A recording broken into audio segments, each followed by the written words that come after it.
My partner confessed to being unfaithful. She said she required a true gentleman. She grinned mockingly. My buddies supported her. I simply grinned, grabbed my keys, and walked out.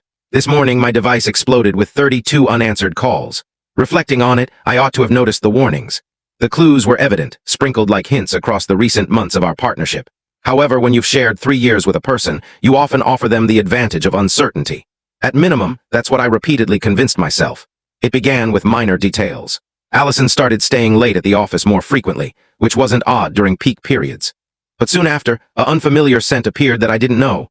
Outfits I'd never spotted before showing up in our wardrobe, and her device abruptly turning into this protected item that was always within reach. I'm not the possessive kind.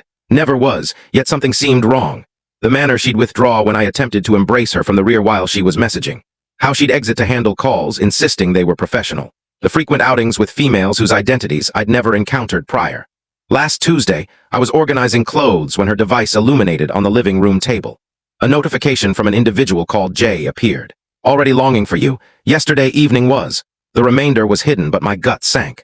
I didn't wish to become the person who pries into his partner's device, but fate appeared to be urging me to awaken. When she arrived home that evening, I chose to be straightforward. She was in the cooking area, preparing a blended drink as if all was normal. The noise of the mixer echoed in our home as I stood by the entrance, observing her. Who's Jay? I inquired once she eventually stopped it. Her stance shifted immediately. Her back stiffened, but then she did an unexpected thing. She grinned. Not her typical affectionate grin, but something chilly and nearly victorious. Wondered when you'd eventually figure it out, Michael, she remarked, sipping from her container. Jay's my supervisor. And indeed, I've been intimate with him for the last 2 months. The nonchalant tone she used struck like a blow.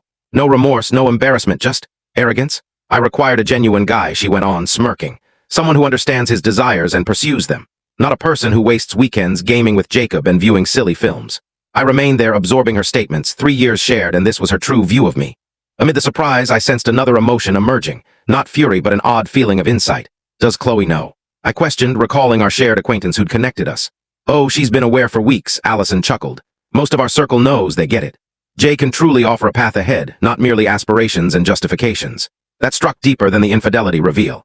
These individuals we'd celebrated occasions, vacations, and numerous meals with. They'd all observed this unfold, likely snickering secretly. I retrieved my device and accessed my shared conversation with Jacob and Chloe. Is this accurate? You all were informed? Jacob's reply arrived swiftly. Dude, you're awesome, but Allison merits someone more accomplished. Don't make it personal. Chloe added, we didn't aim to harm you, but perhaps this is the alert you require. I glanced up from my device to see Allison observing me, that identical smirk still on her face. She was in the upcoming short video. Catch the complete story with the channel link provided below.